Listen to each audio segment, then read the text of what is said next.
All right, I want to do this quick. Oh my gosh. I want to do this video quickly but very thoroughly because today I actually took pretty good notes of my trade and I want to go over this. All right, so let's go to my database. All right, so coming into the day, I was actually bullish. A lot of people were seeing shorts, but I was bullish. So I was bullish because overall, wow, I 100% should have been freaking short. Even seeing this now. Okay, so in hindsight, I set out the standard deviation level. It tapped into the 2 to 2.5 range, which is obviously a reversal, and it took out London highs, post London, whatever the frick.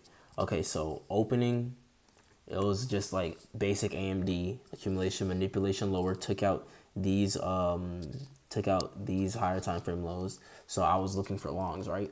But it distributed immediately after market open, and I was able to catch a retrace, tap back into this 5 minute gap. There was an SMT within the macro, and price was being supported by the PD array. So that was already, my model was already getting started, right? So within the macro, price manipulated lower, took out this low, and created an SMT. So that's like, I put that in the A plus range for my setups, right?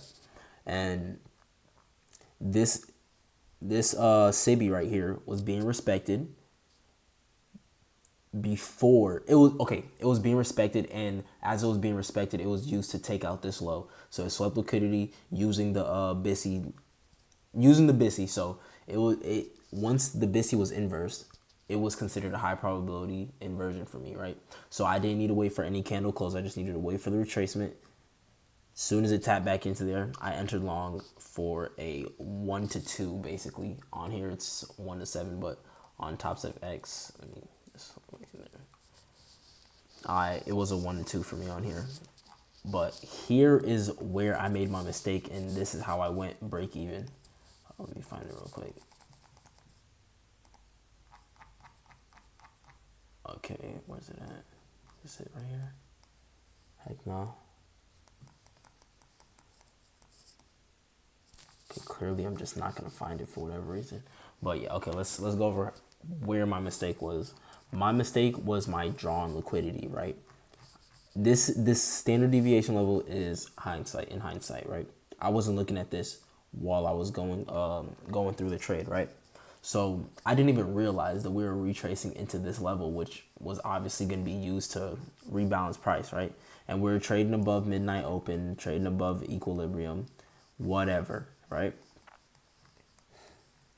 So tap back into here, right? What was I just about to say? Oh my gosh. Oh yes, okay. So my draw, I didn't have a really clear draw on liquidity, so that's why I ranked this as an A minus in my journal. Ranked where is it? Okay, the only thing that really kept me from marking this as an A plus is the fact that I didn't have a clear draw on liquidity. But afterwards, when I was going over this trade with my friend, he showed me that there was actually a 4-hour imbalance. I'm not even going to try to find it, but there was a 4-hour imbalance that did line up with that. So that was also a really good draw. But okay, this is how I went break even. I entered right here at what was it? Yeah, 10:06, right? And my first thought is, let me set my stop first, because in my opinion, that's more important than setting your take profit. Because like, what if price freaking dumps, right? Then you're going to be in all that drawdown. So I say it's more important to set your stop first, especially if it's like a short move. This is like, because like since the overall structure was bearish, this was a this is like a really short term trade. This is basically a scalp. It was only 28 points. My take profit was only 28 points. But yeah, you want to get your freaking stop loss in there first. So that was my idea, right? And it freaking shot up the second after I set my stop loss, right? And my take profit was right here. It was right here. It's another what's it called? It was just some old inducement from probably last week. Yeah, obviously, yeah, it's like inducement from last week that I was really targeting, but it shot up, bro. And after seeing all this, I really do realize that I should have taken a lower, like I should have been looking for a quicker trade because of the fact that this is trading against the trend, the overall trend, right? So I should have been looking for a smaller trade, but yeah, I did try to take it to this to the inducement high, try to take that out, but clearly it did not hit. So yeah, I moved my stop like to where it reached before, hoping.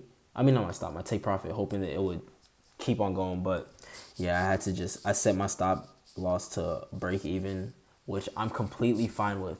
For today, I'm 100% okay with going break even because of the fact that the setup was A plus. From today on, my plan for passing evals is only A plus setups, risking heavy, 1 to 2 minis every single trade. If it's not 1 or 2 minis, if it's not A plus, I'm not taking it. And if it's A plus, I'm taking it with 1 to 2 minis, right? So that's how I want to pass my account, because I want to pass it within 1 to 2 no, two. What do you mean 1 to 2 trades? 2 to 3 trades, because I've been taking profit for like 300, 500, 700 max on these past like 4 evals, and it's like it takes so long. It's not even the point of me blowing the accounts. I've only blown one account. Yeah, I've only blown one account. The rest of them have all been resets because of the fact that I just take so long to pass them. But yeah, I still have not passed my first eval. I'm hoping this is the one to get passed. I want to see this. If I follow my plan, I know I can pass this within the next 2 weeks. But yeah, that's it for today. Kind of yapped a little there, but yeah, I want to start taking my trade recaps more serious and get them better produced. But yeah, thanks for watching.